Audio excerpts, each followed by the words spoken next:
പേടിയോടെ അവൾ അഗ്നിയെ മുറുക്കെ പിടിച്ചു. അവളുടെ പേടി മനസ്സിലായ പോലെ അവളെ ചേർത്ത് പിടിച്ചു നിന്നു അവൻ. ബോധം വന്ന പോലെ അവൻ അവളെ മാറ്റി നിർത്തി. എന്താ ലക്ഷ്മി ഇത്, സൂക്ഷിച്ച് നടക്കണ്ടേ? അവൻ പിടിച്ചു മാറ്റിയപ്പോഴാണ് അവളും അവനെ ശ്രദ്ധിച്ചത്. അത് പെട്ടെന്ന്. നോക്കി നടക്കണം. പ്രശാന്ത് ഒറ്റയ്ക്കാണോ? അമ്മയെ വിളിക്കാൻ പാടില്ലായിരുന്നോ? എനിക്ക് കുഴപ്പമില്ല, അമ്മ വരാമെന്ന് പറഞ്ഞതാണ്, ഞാൻ വേണ്ടെന്ന് പറഞ്ഞു. സൂക്ഷിച്ച് ഫ്രഷായിട്ട് വാ, ഞാൻ മുറിയിലുണ്ടാകും. അവൻ തിരിഞ്ഞു മുറിയിലേക്ക് പോയി.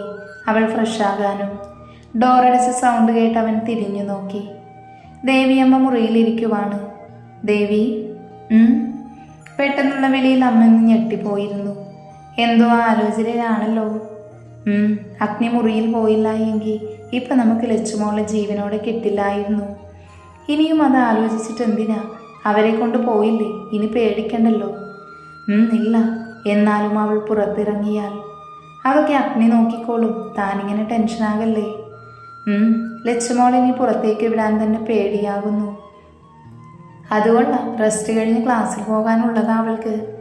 അതൊക്കെ ശരിയാ, പക്ഷെ ഇനിയും എന്തെങ്കിലും സംഭവിച്ചാലോ എന്ന് പേടിയാ. പേടിയൊന്നും വേണ്ട, അഗ്നി നോക്കിക്കോളും. ഇനി അങ്ങോട്ട് സെക്യൂരിറ്റി കുറച്ചുകൂടെ സ്ട്രോങ് ആകണം. ശരിയാണ്. അച്ഛനും അമ്മയും നല്ല വിഷമത്തില. എങ്ങനെ ഉണ്ടാകാതിരിക്കും? ലളിത കാരണമല്ലേ ഇതൊക്കെ ഉണ്ടായത്. അതെ, അഗ്നി താല്പര്യമില്ല എന്ന് പറഞ്ഞിട്ടും പണത്തിനോടാണ് ആർത്തി കൊണ്ട് ശ്രേയയെ കൊണ്ട് പിന്നെയും അവനെ കെട്ടിക്കാനാ അവർ നോക്കിയത്. അതിന് തടസ്സം ലച്ചുവാണല്ലോ. പോകാൻ നേരത്ത് കൂടെ ശ്രേയ അതാണല്ലോ വെല്ലുവിളിച്ചത്. ഇനി അതെല്ലാം ഓർത്തിരിക്കാതെ പോയി ലച്ചുവിന് എന്തെങ്കിലും കഴിക്കാൻ കൊടുക്ക്. അവൾ ഫ്രഷാകാൻ പോയതാ, ഇപ്പോൾ വരും. ലച്ചു ഫ്രഷായി വന്നപ്പോൾ അഗ്നി ലാപ്പിലാണ്. അവനെ നോക്കിക്കൊണ്ട് അവൾ ബെഡിലിരുന്നു. അവൾ വന്നതൊന്നും അറിയാതെ അഗ്നി തിരക്കിലായിരുന്നു. ലച്ചു അവനെ തന്നെ നോക്കിയിരുന്നു. ആക്സിഡന്റ് ആയപ്പോൾ അവൻ്റെ അവസ്ഥ അവൾ കണ്ടതാണ്. തന്നോട് ചെറിയ ഇഷ്ടമുണ്ട് എന്ന് അവൾക്ക് തോന്നി. ഇവിടെ വെച്ച് ശ്രേയ തന്നെ കൊല്ലാൻ നോക്കിയപ്പോൾ അവൻ്റെ പേടി അവൾക്ക് മനസ്സിലായി. അവനോട് ചോദിക്കണമെന്ന് തോന്നി അവൾക്ക്, തന്നോട് ഇഷ്ടമുണ്ടോ എന്ന്. പക്ഷേ പേടിയുണ്ട്. അവനെ നോക്കി ഓരോന്ന് ചിന്തിച്ചിരുന്നു കൊണ്ട് അവൻ അവളെ നോക്കുന്നതൊന്നും അറിയാതെ പോയി. അവനും അവളെ തന്നെ നോക്കുമായിരുന്നു. ആക്സിഡന്റ് ആയെന്ന് കേട്ടപ്പോൾ നെഞ്ച് വല്ലാതെ ഇടിക്കുമായിരുന്നു. അവളെ കാണുന്നത് വരെ വല്ലാത്തൊരു പേടിയായിരുന്നു. അവൾ ദേവേട്ട എന്ന് വിളിച്ചപ്പോൾ സന്തോഷം തോന്നി. പിന്നെ കുഴപ്പമില്ല എന്നറിഞ്ഞപ്പോൾ സമാധാനമായിരുന്നു. എന്നാൽ ഇവിടെ വന്ന് തൻ്റെ കണ്ണൊന്ന് തെറ്റിയപ്പോൾ ശ്രേയ അവളെ ഇല്ലാതാക്കാൻ ശ്രമിച്ചു. ശ്രേയയെന്ന് കൊല്ലാനായിരുന്നു തോന്നിയത്. പക്ഷെ വൈകും തോറും ലക്ഷ്മിയെ നഷ്ടമാകുമെന്നറിയാവുന്നതുകൊണ്ട് അവളെ വെറുതെ വിട്ടു. ആക്സിഡന്റ് ഉണ്ടാക്കിയതിന് പിന്നിലും അവളാണെന്ന് നേരത്തെ അറിഞ്ഞതുമാണ്. അവളും അച്ഛനും കൂടെ ഉണ്ടാക്കിയ പ്ലാനായിരുന്നു. അത് ലക്ഷ്മി രക്ഷപ്പെട്ടു. അതവർക്കൊരു തിരിച്ചടിയായി. ഇന്നിവൾക്ക് എന്തെങ്കിലും പറ്റിയിരുന്നുവെങ്കിൽ എന്ത് ചെയ്തേനെ താന്? ശ്രേയ അവൾ ബാക്കി ഉണ്ടാവില്ലായിരുന്നു. പക്ഷേ അച്ചാച്ചനെയും അമ്മാമ്മയും വിചാരിച്ചപ്പോൾ മാത്രമാണ് അവരെ പോലീസിന് കൈമാറിയത്. അവൾക്ക് ജാമ്യം കിട്ടാൻ സാധ്യതയില്ല, കാരണം കൊലക്കേസാണ്. എന്നാലും സൂക്ഷിക്കണം, ഇനിയും ശത്രുക്കൾ പുറത്തുണ്ട്. അവളും അമ്മനും ഒന്നും അറിയാതെ പരസ്പരം നോക്കിക്കൊണ്ട് ഓരോ ചിന്തകളിലാണ്. അഗ്നിയുടെ ഫോണിൽ മെസ്സേജ് വന്ന സൗണ്ടാണ് അവനെ തിരിച്ചുകൊണ്ട് വന്നത്. അവൻ ഫോണെടുത്ത് മെസ്സേജ് നോക്കി. ഒഫീഷ്യൽ മെസ്സേജും. അതൊന്ന് ചെക്ക് ചെയ്തവൻ ഫോൺ മാറ്റിവെച്ചു. ലച്ചുവിനെ നോക്കി. അവൾ ഇപ്പോഴും അവനെ നോക്കിയിരിക്കുവാണ്. അവൻ്റെ ചുണ്ടിലൊരു ചിരി വന്നുപോയി. പതിയെ അവിടെ നിന്ന് എഴുന്നേറ്റ് ലച്ചുവിൻ്റെ അടുത്തേക്ക് പോയി. അവളുടെ അടുത്തായി വന്നിരുന്നു കൊണ്ടവൻ പതിയെ മുഖത്തേക്കൊന്ന് ഊതി. മുഖത്തേക്കടിച്ച കാറ്റാണ് അവളെ ആലോചനയിൽ നിന്ന് മോചിപ്പിച്ചത്. പെട്ടെന്ന് തൊട്ടടുത്തിരിക്കുന്ന അഗ്നിയെ കണ്ട് അവളൊന്ന് ഞെട്ടി. അവൻ അവളുടെ മുഖത്തേക്ക് തന്നെ നോക്കിയിരിക്കുവാണ്. അത് കണ്ട് അവളുടെ കണ്ണുകൾ പിടഞ്ഞു. അവൾ അവൻ്റെ കണ്ണിലേക്ക് നോക്കി. അവനും അവളുടെ കണ്ണിലേക്ക് നോക്കിയിരുന്നു. പരസ്പരം നോക്കിക്കൊണ്ട് ചുറ്റുമുള്ളതൊന്നും അറിയാതെ അവർ അങ്ങനെ തന്നെ ഇരുന്നു പോയി. കാറിൽ പോകുമ്പോൾ 3 പേരും ഒന്നും മിണ്ടിയില്ല. വീട്ടിലുണ്ടായ കാര്യങ്ങളായിരുന്നു അവരുടെ മനസ്സിൽ. കിരൺ ചേട്ടാ, അവർ ഇനിയും പ്രശ്നം ഉണ്ടാക്കുമോ? മായ പെട്ടെന്ന് ഓർത്ത പോലെ കിച്ചനെ നോക്കി ചോദിച്ചു. അവരിനി പുറം ലോകം കാണില്ല, ജാമ്യം കിട്ടാൻ സാധ്യതയില്ല. ആണോ? ലച്ചുവിനെ ഓർത്തപ്പോൾ ഒരു പേടി. അതിൻ്റെ ആവശ്യമില്ല. ഇനി അവർ പുറത്ത് വന്നാലും അവളെ ഒന്നും ചെയ്യില്ല. പാവം, അന്ന് ആക്സിഡൻ്റ് ഉണ്ടാക്കിയത് അവരാണല്ലേ? അതെ, അവരാണ്. അത് ലച്ചുവിനൊന്നും സംഭവിച്ചില്ലല്ലോ. അതുകൊണ്ട് ആരുമില്ലാത്ത സമയത്ത് നോക്കി കൊല്ലാൻ നോക്കിയത്. അഗ്നിചേട്ടൻ വന്നതുകൊണ്ട് അവൾ രക്ഷപ്പെട്ടു അല്ലേ? അതെ, ഒരു ഫയൽ എടുക്കാനുണ്ടെന്ന് ഞാൻ വിളിച്ചു പറഞ്ഞതുകൊണ്ട് അവൻ അവിടെ ചെന്നു. ഇല്ലെങ്കിൽ ഇപ്പോൾ ലച്ചു ഉണ്ടാവുമായിരുന്നു. എന്തൊക്കെയാണ് നടക്കുന്നേ? ആ പെണ്ണിന് ഭ്രാന്താണോ? അതെ, ഭ്രാന്ത. അവൾ ഡ്രഗ്സിന് ഉപയോഗിക്കുന്നുണ്ട്. അതിൻ്റെ ഇടയിൽ സ്വത്തിനോടും പണത്തിനോടും ആർത്തി. പിന്നെ അച്ഛനും അമ്മയും അഗ്നിയെ കെട്ടാനെന്ന് പറഞ്ഞ് അവളെ ഇളക്കി വിടുവല്ലേ. എന്നാലും ഒരാളെ കൊല്ലാനുള്ള ധൈര്യമൊക്കെ അവൾക്കുണ്ടായല്ലോ എന്ന് ഓർക്കുമ്പോഴാ. അതൊക്കെ ഡ്രഗ്സ് അടിച്ചു കഴിഞ്ഞാൽ പിന്നെ ആരെ വേണമെങ്കിലും കൊല്ലാനൊക്കെ തോന്നും. ഇനിയിപ്പോൾ ലച്ചു നന്നായി റെസ്റ്റ് എടുക്കട്ടെ. നിങ്ങൾ ക്ലാസ്സിൽ പോയിട്ട് നോട്ടെല്ലാം കറക്റ്റായിട്ട് ഉണ്ടാക്കണം. എന്നാലേ ലച്ചുവിനത് പഠിക്കാൻ പറ്റൂ. അറിയാം, കല്ലു പറഞ്ഞു. അപ്പോഴേക്കും മായയുടെ വീടെത്തി. കാറ് നിർത്തിയപ്പോൾ അവളിറങ്ങി. ചേട്ടാ വാ, കയറിയിട്ട് പോകാം. പിന്നെ ആവാമായേ, ഇവളെ കൊണ്ട് വിടണ്ടേ? സമയമില്ല. വീട്ടിൽ അന്വേഷണം പറഞ്ഞേക്ക്. ശരി ചേട്ടാ. അമ്മു ബായ്. ഓക്കേടി, നാളെ കാണാം. അവർ ബായ് പറഞ്ഞു പിരിഞ്ഞു. കിച്ചു കാറ് മുന്നോട്ടെടുത്തു. കുറച്ചു ദൂരം എത്തിയതും കാറ് നിർത്തി. അതെന്തിനാണെന്ന് അറിയാവുന്നത് കൊണ്ട് അമ്മ മുമ്പിൽ കയറിയിരുന്നു. അവൻ്റെ ചുണ്ടിൽ ചിരിയുണ്ട്. എന്ന് അമ്മ മുഖം വീർപ്പിച്ചിരിക്കുവാണ്. ആദു, അവൻ വിളിക്കുന്ന കേട്ടിട്ടും അവൾ മിണ്ടുന്നില്ല. സോറി പെണ്ണേ. ഇല്ല, കുട്ടി മിണ്ടുന്നില്ല. അവൻ അവളെ ഒന്ന് നോക്കിക്കൊണ്ട് കാർ ഒരു സൈഡിൽ നിർത്തി. ആദു സോറി, ഞാൻ മനഃപൂർവ്വം എടുക്കാത്തതല്ല, ബിസി ആയിരുന്നത് കൊണ്ടല്ലേ. അവൻ പറയുന്നത് കേട്ടുവെങ്കിലും അവൾ മിണ്ടിയില്ല. ദേ പെണ്ണെ, എനിക്ക് ദേഷ്യം വരുന്നുണ്ട്. വരൂ, എനിക്കറിയാം എന്നെ ഇഷ്ടമല്ല, അതല്ലേ? ഓ എൻ്റെ പെണ്ണെ, നിനക്കറിയില്ലേ, ലച്ചു ഹോസ്പിറ്റലായതുകൊണ്ട് അഗ്നി ഓഫീസിൽ വന്നിട്ടില്ല. അതുകൊണ്ട് ഞാൻ ഫുൾ ബിസിയായി പോയി. സോറി, ഇനി ഇങ്ങനെ ഉണ്ടാവില്ല. ഉറപ്പാണോ? അതെ ഉറപ്പാ. ഇനി നിന്റെ കോൾ എടുക്കാതിരിക്കില്ല. ഓക്കെ. അപ്പോൾ പിണക്കം മാറിയല്ലോ? മാറി. അവൻ അവളുടെ കയ്യിൽ പിടിച്ചുകൊണ്ട് അവളെ ഒന്ന് നോക്കി. എന്താ? എന്ത്? എനിക്ക് നോക്കാൻ പാടില്ലേ? നോക്കിക്കോ. അവൻ സീറ്റ് ബെൽറ്റ് ഊരി മാറ്റി അവൾക്കടുത്തേക്ക് ചാഞ്ഞു വന്നു. അവൾ അവൻ്റെ കണ്ണിലേക്ക് നോക്കി. അവൻ്റെ ഒരു കൈ അവളുടെ കവിളിലായി പിടിച്ച് മറുകൈ അവളുടെ ഇടുപ്പിൽ പിടിച്ചുകൊണ്ട് അവളുടെ ചുണ്ടിലേക്ക് നോക്കിക്കൊണ്ട് അവളുടെ കണ്ണിലേക്കൊന്ന് നോക്കി. അവൻ താഴ്ന്നു വന്ന് ചുണ്ടിൽ ചുണ്ട് ചേർത്തു. അവൾ കണ്ണുകൾ അടച്ചുകൊണ്ട് അവനിലേക്ക് ചേർന്നിരുന്നു. അവൻ ചെറുതായി ചുംബിച്ചുകൊണ്ട് അവളുടെ ചുണ്ടുകൾ പതിയെ കൈകൊണ്ട് വിടർത്തി. പതിയെ കീഴ്ചുണ്ടവൻ കടിച്ചുകൊണ്ട് ചുംബിച്ചു. അവളൊന്ന് മൂളിക്കൊണ്ട് അവനെ കൈപിടിച്ച് അവൻ്റെ ചുണ്ടുകൾ പതിയെ അടർന്നു മാറി. അവളുടെ മുഖത്തേക്ക് നോക്കിക്കൊണ്ട് അവൻ നെറ്റിയിലൊന്ന് മുത്തി. സോറി, അവൻ അവളുടെ കാതോരം പതിയെ പറഞ്ഞു. അവൾ ഇക്കിളി കൊണ്ട് തലവെട്ടിച്ചു. അവൻ അവളിൽ നിന്ന് മാറി നേരെയിരുന്നു. അവൾ അവനെ നോക്കിക്കൊണ്ടും അവളും നേരെയിരുന്നു. എന്തിനാ സോറി?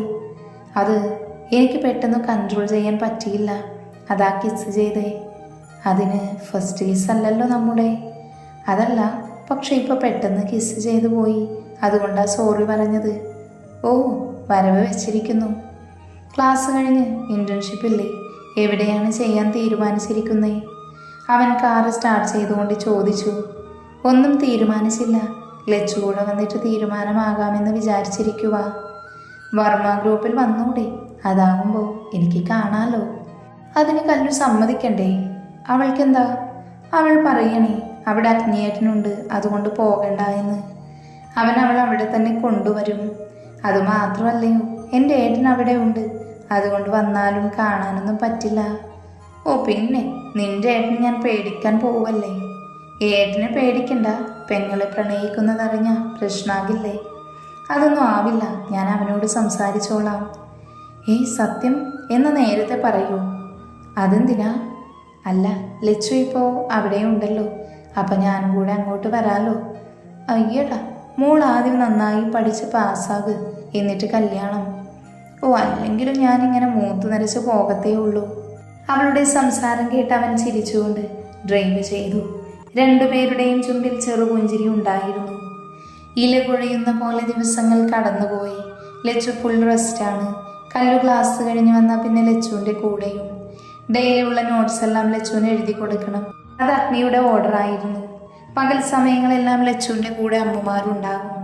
അവൾക്ക് വീട്ടിലിരുന്ന് മടുപ്പായി തുടങ്ങി. എന്നാലും അഗ്നിയെ പേടിയുള്ളത് കൊണ്ട് റൂമിലും ഇടയ്ക്ക് താഴെ ഹാളിലും ഇരിക്കും. അഗ്നിയും കിച്ചുവും ഓഫീസ് കാര്യങ്ങളിൽ ബിസിയാണ്. ഇടയ്ക്ക് ലച്ചുവിനെ കാണാൻ അമ്മുവും മായയും കൂടെ കാർത്തിയും ആദിയും വന്നിരുന്നു. ലച്ചുവും അഗ്നിയും ഒരുപാടൊന്നും അല്ലെങ്കിലും ചെറുതായി അടുത്തു തുടങ്ങി. എന്നാലും അവൾക്ക് അവനെ പേടിയാ. അന്നത്തെ ദിവസത്തിൽ പിന്നെ കിച്ചു അമ്മുവിൻ്റെ കോൾ അറ്റൻഡ് ചെയ്യും. ഇല്ലെങ്കിൽ പിന്നെ അവളുടെ അടുത്തേക്ക് ചെല്ലണ്ടെന്നാണ് അവളുടെ ഓർഡർ. ഒത്തിരി ദിവസങ്ങൾക്ക് ശേഷമുള്ളൊരു വൈകുന്നേരം ലച്ചു മുറിയിലെ ബാൽക്കണിയിൽ ഇരിക്കുവാണ്. വെറുതെ പുറത്തേക്ക് നോക്കി അങ്ങനെ ഇരുന്നു. ഗേറ്റ് കടന്നു വരുന്ന അഗ്നിയുടെ കാറ് കണ്ട് അവളുടെ ചുണ്ടിൽ ഒരു പുഞ്ചിരി വിരിഞ്ഞു. കാറ് നിർത്തിയതും അഗ്നി പുറത്തേക്കിറങ്ങി. അവന് പുറകെ കാറ് പാർക്ക് ചെയ്ത് കിച്ചുവും. രണ്ടുപേരും അകത്തേക്ക് കയറി വരുമ്പോൾ ഹാളിലിരുന്ന് ചായ കുടിക്കുന്നുണ്ട്. ഇന്നെന്ത് പറ്റി നേരത്തെ വരാൻ? അവരെ കണ്ടതും ദേവിയമ്മ ചോദിച്ചു. ഇന്ന് വർക്കെല്ലാം നേരത്തെ കഴിഞ്ഞു, അതുകൊണ്ട് നേരത്തെ ഇറങ്ങി. എന്നാൽ ഫ്രഷായിട്ട് വാ. ശരിയമ്മേ. അവർ രണ്ടുപേരും മുകളിലേക്ക് പോയി. അഗ്നി ഇപ്പോൾ മിക്കവാറും ദിവസങ്ങളിൽ നേരത്തെ വീട്ടിൽ വരുന്നുണ്ടല്ലേ? അതെ, ലച്ചുമോളോട് ഇപ്പോൾ വലിയ കാര്യമാണ്. അന്നത്തെ ആക്സിഡൻ്റ് ഉണ്ടായപ്പോൾ അവൻ്റെ അവസ്ഥ കണ്ടതല്ലേ? അപ്പം എനിക്ക് മനസ്സിലായതാണ് ലച്ചു അവൻ്റെ ഉള്ളിലുണ്ടെന്ന്. ശരിക്കും രണ്ടുപേരും സന്തോഷമായി ജീവിച്ചാൽ മതി. പെട്ടെന്ന് തന്നെ നമുക്കത് കാണാം. അവർക്കെല്ലാം അഗ്നിയുടെ മാറ്റം സന്തോഷം നൽകുന്നതായിരുന്നു. അഗ്നിമുറിയുടെ വാതിൽ തുറന്നകത്തേക്കു കയറി. അവിടെയൊന്ന് ലച്ചുവിനെ കാണാതെ വന്ന് അവനൊന്ന് സംശയിച്ചു. ലാപ്ടോപ്പ് ടേബിളിൽ വെച്ച് അവൻ കോട്ടഴിച്ചു മാറ്റി. വാഷ്റൂമിൽ പോയി ഫ്രഷായി തിരിച്ചു വന്നു. കല്ലുവിൻ്റെ മുറിയിലാണോ ഇനിയെന്ന് അവൻ സംശയിച്ചു. പിന്നെ എന്തോ ഓർത്ത പോലെ അവൻ്റെ ചുണ്ടിൽ ഒരു ചിരി വിരിഞ്ഞു. അവൻ മുടിയിൽ കൈകടത്തി ഒന്ന് കുഴഞ്ഞുകൊണ്ട് ബാൽക്കണിയിലേക്ക് നടന്നു. വാതിൽ തുറക്കുന്ന സൗണ്ട് കേട്ട് ലച്ചു ഒന്ന് തിരിഞ്ഞു. അവൻ ഇവിടേക്ക് വരുമെന്നറിയാവുന്നത് കൊണ്ട് അവൾ അവിടെ തന്നെ നിന്നു. ചുണ്ടിൽ വിരിഞ്ഞ ചിരി മായ്ക്കാതെ അവൻ അവളുടെ അടുത്തേക്ക് വന്നു. തൊട്ടുപുറകിൽ അവൻ്റെ വരവറിഞ്ഞുകൊണ്ട് അവൾ ചിരിയോടെ ദൂരേക്ക് നോക്കിയിരുന്നു. അവൾ ഇരിക്കുന്ന സ്വിങ്ങിനടുത്തുള്ള ചെയറിൽ അവനിരുന്നു. അടുത്തവൻ ഇരുന്നിട്ടും അവളൊന്നും മിണ്ടിയില്ല. അവൻ അവളുടെ മുഖത്തേക്ക് നോക്കി വീർപ്പിച്ചു വെച്ചിട്ടുണ്ട് മുഖം. അതിൽ നിന്ന് തന്നെ അവൾ പിണക്കമാണ് എന്ന് അവന് മനസ്സിലായി. രാവിലെ ചെറുതായി ഒന്ന് വഴക്കിട്ടിരുന്നു. അതിൻ്റെ പിണക്കമാണ് എന്ന് അവന് മനസ്സിലായി. അടുത്തിരുന്നിട്ടും ഒന്നും മിണ്ടാതിരിക്കുന്നവനെ കാണി അവൾക്ക് പരിഭവം തോന്നിപ്പോയി. അവളുടെ പരിഭവം അറിഞ്ഞുകൊണ്ട് തന്നെ അവൻ ചിരിയോടെ അവളുടെ അടുത്തേക്ക് ചേർന്നിരുന്നു. അടുത്തേക്ക് വരുന്ന അവനെ അറിയെ അവൾക്ക് വെപ്രാളമേറി. അവൻ അവളുടെ മുഖത്തേക്ക് മുഖം അടുപ്പിച്ചു. അത്ര അടുത്ത് അവൻ്റെ മുഖം കണ്ടതും അവൾ കണ്ണുകൾ അടച്ചു പിടിച്ചു. അവളുടെ മുഖത്തേക്ക് നോക്കി അഗ്നി വിറകൊള്ളുന്ന ചുണ്ടുകൾ കണ്ടതും അവൻ്റെ കൺട്രോൾ പോകുന്നുണ്ടായിരുന്നു. അവൻ അവളിലേക്ക് അടുത്തു. അവളുടെ കവിളിലായി അവൻ്റെ നിശ്വാസം അടിച്ചതും കണ്ണുകൾ ഒന്നുകൂടെ മുറുക്കെ അടച്ചു. അവളുടെ മുഖത്തേക്ക് നോക്കും തോറും അവന് സ്വയം നഷ്ടപ്പെടും പോലെ തോന്നി. അവസാനം സ്വയം കൺട്രോൾ ചെയ്യാനായി അവൻ അവളുടെ കവിളിൽ ചുണ്ട് ചേർത്തു വെച്ചു. അവൻ്റെ ചുണ്ട് കവിളിൽ പതിഞ്ഞതും അവളുടെ ഉള്ളമൊന്ന് കുളിർന്നു. ചുണ്ടുകൾ വിരിഞ്ഞു. അവൻ കവിളിൽ നിന്ന് ചുണ്ടുകൾ പിൻവലിച്ചുകൊണ്ട് അവളെ നോക്കിയൊന്ന് ചിരിച്ചു. അവളും ഒരു ചിരിയോട് അവനെ തന്നെ നോക്കിയിരുന്നു. പിണക്കം മാറിയോ? അവൻ ചോദിച്ചതിനൊന്ന് മൂളിയതേയുള്ളൂ. ചായ കുടിച്ചോ? ഇല്ല. എന്തേ? അത് അഗ്നിയേട്ടൻ വന്നിട്ട് ഒരുമിച്ച് കുടിക്കാമെന്ന് വിചാരിച്ചു. അതെന്താ, കല്ല് വന്നപ്പോൾ കുടിക്കാമായിരുന്നില്ലേ? അവൾ വിളിച്ചതാ, പക്ഷെ അപ്പോൾ വേണ്ട എന്ന് തോന്നി. ഞാൻ പോയി ചായ എടുത്തിട്ട് വരാം, എന്നിട്ട് ഒരുമിച്ച് കുടിക്കാം. അവളോട് പറഞ്ഞവന് ചായ എടുക്കാനായി പോയി. അവൾ ചിരിയോട് അവൻ പോകുന്നത് നോക്കിയിരുന്നു. അന്നത്തെ സംഭവത്തിനു ശേഷം അവനിൽ മാറ്റങ്ങളുണ്ട്. അവളെ ഒത്തിരി കെയർ ചെയ്യുന്നുണ്ട്. സ്നേഹത്തോടെ സംസാരമൊന്നുമില്ല. എന്നാലും രാവിലെ ഓഫീസിൽ പോകുമ്പോൾ ഓരോ കാര്യങ്ങൾ പറഞ്ഞിട്ട് പോകും. ഒത്തിരി സംസാരിക്കരുത്, അങ്ങോട്ടും ഇങ്ങോട്ടും നടക്കരുത്, സമയത്തിന് ഭക്ഷണം കഴിക്കണം, മെഡിസിൻ എടുക്കണം, വേദന ഉണ്ടെങ്കിൽ അമ്മയോട് പറയണം. അങ്ങനെ കുറേയുണ്ട് അവൻ്റെ റൂൾസ്. എന്നും പറയുന്നത് കേട്ട് ദേഷ്യം വന്നു തുടങ്ങി. അവനെ പേടിയുള്ളതൊന്നും പറയില്ല. പക്ഷേ ഇന്ന് എനിക്കെന്തോ സങ്കടം വന്നുപോയി. അതുകൊണ്ട് പറയുന്നൊന്നും കേൾക്കാതെ മുറിയിൽ നിന്ന് ഇറങ്ങിപ്പോയി. കല്ലുവിൻ്റെ അടുത്ത് പോയിരുന്നു. അവൾ ചോദിച്ചിട്ടൊന്നും പറഞ്ഞില്ല. അവൻ വന്നത് വാതിൽ മുട്ടി വിളിച്ചപ്പോൾ കല്ലു കാര്യം ചോദിച്ചു. ലക്ഷ്മിയെ വിളിയെന്ന് പറയുന്ന കേട്ടിട്ടും ഞാൻ അങ്ങോട്ട് ചെന്നില്ല. പരിഭവത്തോടെ അവിടെ തന്നെ ഇരുന്നു. വിളിച്ചിട്ടും അങ്ങോട്ട് ചെല്ലാത്തതിൻ്റെ ദേഷ്യത്തിൽ അവൻ പോയി. പിണക്കം മാറ്റാൻ വന്നതാണ്. ലാസ്റ്റ് ഉമ്മയിൽ കൊണ്ടുപോയി നിർത്തി. കഴിഞ്ഞ ദിവസങ്ങളിൽ ഇടയ്ക്ക് മാത്രം നെറ്റിയിൽ ഒരു ചുംബനം തരാറുണ്ട്. അതിന് ഞാൻ തടുക്കാറില്ല. എന്തോ അത് കിട്ടുമ്പോൾ എന്നെ ചേർത്ത് പിടിക്കാൻ കൂടിയ ആളുള്ളത് പോലെ തോന്നും. അച്ഛൻ്റെ ഓർമ്മകൾ വരും. അതുകൊണ്ട് ഒരിക്കലും തടയാൻ തോന്നിയിട്ടില്ല.